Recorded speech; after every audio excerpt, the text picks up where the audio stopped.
একটা জিনিস ওদের কনফিউশন ছিল যে আমি এমপি ছিলাম কিনা 79-এ। হাউজও জিজ্ঞেস করছে, সবাই তো এক করে বলছে যে হ্যাঁ উনি এমপি ছিলেন, এটা তো মিথ্যা না। তো ওনারাও বই টই বাই করে দেখছে, একটা ফর্মালিটিস আর কি।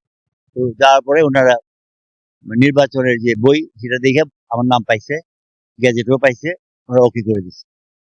কাজে ওনারা মানে একটু আমাকে আপ্যায়ন করছে, সম্মান করছে এবং বলছে সরি, এটা ফর্মালিটি, জাস্ট, আর কিছু না। আমি যদি বলি, আমার কথা হয়তো আপনাদের মিডিয়াতে প্রকাশ করা একটু কঠিন হবে।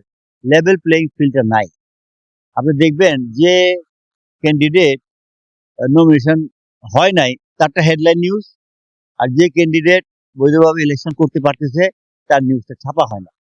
কিছু কিছু মিডিয়ার মানে ম্যানিপুলেশন হয়, কিছু কিছু তারা করে, যার জন্য হচ্ছে কি আপনি দেখবেন যে অনেক অনেক পেপারের পত্রিকার নেতা বানায়, অনেক বড় বড় পত্রিকা এটা করে, এমন নিউজ ছাপায় যে নিউজটাকে আপনি চিনেন না, কিন্তু চিনাইতে হয়, তারা মানুষের কাছে প্রতিবাদ করে। আর এমন নিউজ আছে, যেমন আমি যদি সিনিয়রিটি বলতে চাই, বিএনপিতে আমার যে সিনিয়র এখন এই মুহূর্তে কেউ নেই, তারিক জিয়াও না, বেগম জিয়াকেও আমি পলিটিক্সে আনছি, কিন্তু বিএনপিতে তো আমার অ্যাক্সেসই নেই, কথা বলছেন না। আবার আমি যদি পজিশনে পাই, তখন মিডিয়া আমাকে নিয়ে অনেক কেয়ার করে, যার জন্য এই যে অনিয়মের দেশ, অরাজকতা, এর বিরুদ্ধে প্রতিবাদের একটা প্রক্রিয়া হিসাবে আমি ইলেকশন দাঁড়াই। আমি কিন্তু ঠোঁট কাটা কথা বলবো, মানে ডোন্ট মাইন্ড, আমি বলবো সত্য, আল্লাহরে হাজির নাজির করে। আমার কে ভোট দিল না দিল, আই ডোন্ট কেয়ার। কিন্তু আমার এলাকার এই গত এক সপ্তাহের মধ্যে ব্যাপক গ্রহণযোগ্যতা আমি পাইছি, সাধারণ মানুষের, গরিব দুঃখী মানুষের। বড় লোকটি সব বড় লোকের পার্টি করে, বিএনপি যারা করে, খেয়াল করে দেখবেন, তারা কিন্তু বিএনপির একটা শ্রেণী আছে, তারা ওই এমপির সাথে আশেপাশে ঘোরাফেরা করে, কিছু পাইবো এই আশায় করে ওই। আর সাধারণ মানুষ কিন্তু ভোটার, তারা কিন্তু বিএনপিও করে না, জামাতে করে না, তারা হলো ভোটার। আর ওই ভোটারের কাছে আমি পৌঁছতে চাচ্ছি, এবং ওই ভোটাররা আমাকে বলছে যে আপনাকে দরকার, আপনার মতো লোক দরকার, বলছে আমাকে। সুতরাং আমি আশাবাদী যে তাদের যদি আমি মানে সমর্থন পাই, আমি আশাবাদী জিততে পারবো, এটা ইনশাল্লাহ। তো এখনো তো পুরো দমে কাজ শুরু হয় নাই। আপনাদেরকে সাথে নিয়ে সত্য এবং ন্যায়ের পক্ষে, মুক্তিযুদ্ধের পক্ষে, আমি সত্য এবং ন্যায়, খেয়াল করেন, আমি কোনো রকমের কারচুপি করবো না, কোনো রকমের আপনাদের মন জয় করে কথা বলবো না। আসলে অনেকে সুবিধা মতো কথা বলে।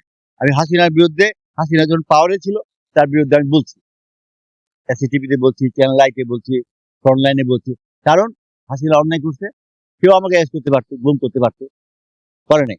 আজকেও আমি বলতে চাচ্ছি, এই যে ইলেকশনটা হইতেছে, জাতীয় পার্টি আজকে দেখলাম নমিনেশন জমা দিচ্ছে, আওয়ামী লীগে দিতে পারতো, তাদের যদি কেস থাকে বাতিল করতো, তাদের যদি খুন খারাপি থাকে, দুর্নীতি থাকে, বাতিল করবো। কিন্তু আওয়ামী লীগ ইলেকশনে আসছে, তাহলে ইলেকশন ক্রেডিবিলিটি অন্যরকম হইতো। কিন্তু হাসিনা যেটা করছে এরা ওইটাই করছে, আর ওইটা খারাপ ছিল, এটাও খারাপ। আমরা অনেক বলবে উনি আওয়ামী লীগের দালাল, আমি কোন দালাল নাই, বাংলাদেশের দালাল। আমার দেশটা হচ্ছে আওয়ামী লীগ, বিএনপি, জামাত, এনসিপি, অন্যান্য ইসলামী দল, জাসদ, সবার, সবার বাংলাদেশ, হিন্দু, মুসলমান, বৌদ্ধ, খ্রিস্টান, সবার বাংলাদেশ। এইটা, এই স্পিরিটটা কারোর মধ্যে নাই। সবাই চায় আমি একলা, হাসিনা চাইতো কি বিএনপি আওয়ামী লীগ ছাড়া আর কেউ নাই, সব দেশদ্রোহী, তা তো ঠিক না।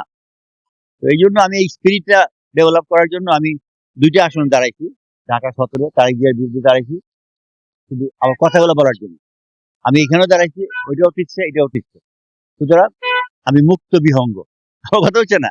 আমি বিএনপির না যে আমি বিএনপির ধারাবাহিক কথা বলতে হবে, আমি কোন দলের না যে দলের আদর্শের কথা বলতে হবে। আমি যে আল্লাহ তরফ থেকে যে আদর্শ আমাকে দেওয়া হবে, যে বিবেক আমার দেওয়া হবে, আমি ওইটা পরস্পরে বলবো। আর আপনারা যদি বিবেক থেকে আমার কথাটা প্রচার করে দেন, হয়তো মানুষের কাছে এটা পৌঁছে যাবে।